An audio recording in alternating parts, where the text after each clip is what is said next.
Saint Thomas Aquinas once gave an definition for envy like this.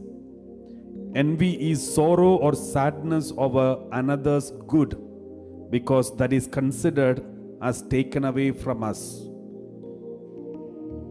So envy is sorrow or sadness over another's good, and that is considered as if it is taken away from you, from me, from us. So that is another definition which Saint Thomas Aquinas gives.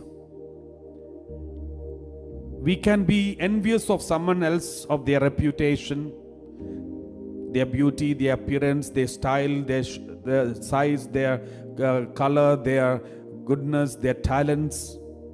And we can be envious of their wealth, their look, their popularity, and then accordingly we can behave. So these are the definition about envy or jealousy. And it is dangerous. This cardinal sin affects us very badly, because the pride and jealousy goes together. Pride is the door for all the cardinal sins, even other sins. Pride is the door.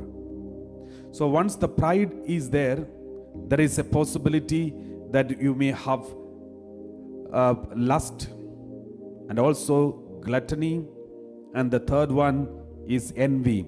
Pride leads us to all these. Let us read how this jealousy was manifested in the life of Lucifer, the evil one, the fallen angel. This pride was there inside of him. This pride was leading Lucifer into jealousy.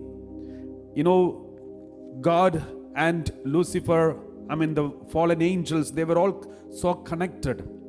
And the angels were able to see God face to face. They were able to worship. But suddenly they thought one day, this fallen angel, the head of the choir, and he thought like this in his heart. What did he think? Isaiah 14 verse 13, we read like this: You said in your heart, I will ascend to heaven. I will raise my throne above the stars of God, and I will sit on the mount of assembly on the heights of Zaphon. Verse 14. I will ascend to the tops of the clouds. I will make myself like the Most High. I will become like Him. I will make myself in the position of God. So he was jealous of God. He was jealous of his ability. He was jealous of his seat. He was jealous of his position. He was envious about his position of God. He was envious of the position and the power of God. He was envious about the seat of God. So he wanted to get that position. He wanted to get that seat. That is called the envy. And that was the reason why he was thrown out of heaven. And now the same envy comes to us when we have a desire to get the position of somebody. When we see they are all higher than you, you want to replace them. You feel like replacing them, sitting on their seat and just chase them out. This is jealousy or envy. We know, the fallen angel, the Lucifer, he wanted to possess the place of God, and therefore he desired to get the seat of God, but he lost it. Not only lost the seat, but also lost the seat in heaven, and he was thrown down from heaven. Now, when he came down to this earth, he made sure that human beings also lose this connection. Because when he came to paradise, he saw Adam and Eve building up a very good relationship with God, which he doesn't have. Sometimes back he had this relationship with God, but now he lost it. But now Adam and Eve, they have replaced his position. They are close to God, and God is close to them. And then Lucifer, he was so jealous of them, envious of Adam and Eve. He wanted to break their relationship with God. He wanted to break their relationship with God. And that is why he came and tempted them and said, did God say like this? Then she said yes. And then he said, God is lying. You will not die. You eat the fruit. Don't worry. See, he is trying to break the relationship with God. So always remember, envy or jealousy will break our relationship with God. Envy or jealousy will break our relationship with God. And that is the intention of the evil one. So this is the first thing that you need to remember. Envy or jealousy, the aim of devil is to break our relationship with God.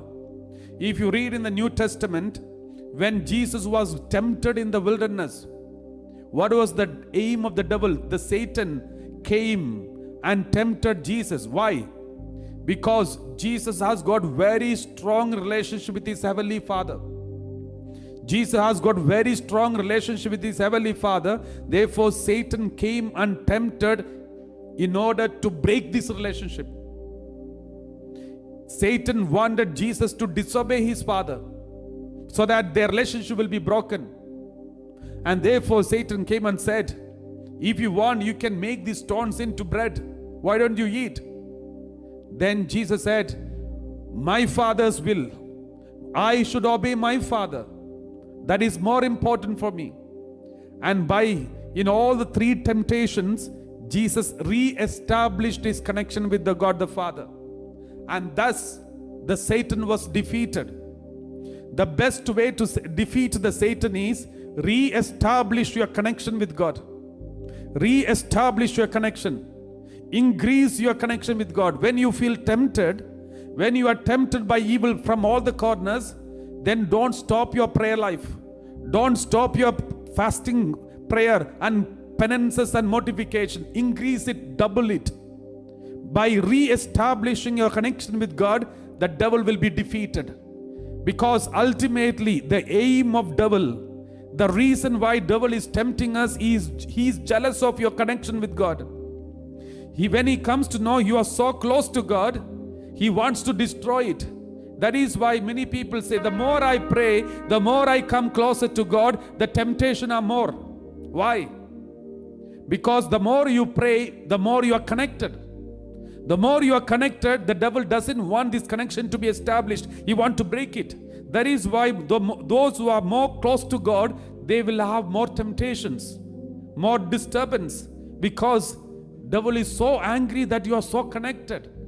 When you have more connections, be happy. When you have more temptations, be happy. Why?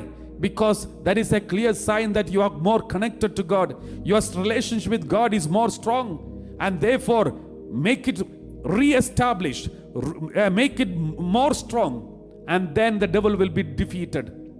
Then you have to increase your mortification, penances, and all those prayers. You will see the devil will be defeated. And that is the only way we can defeat the devil.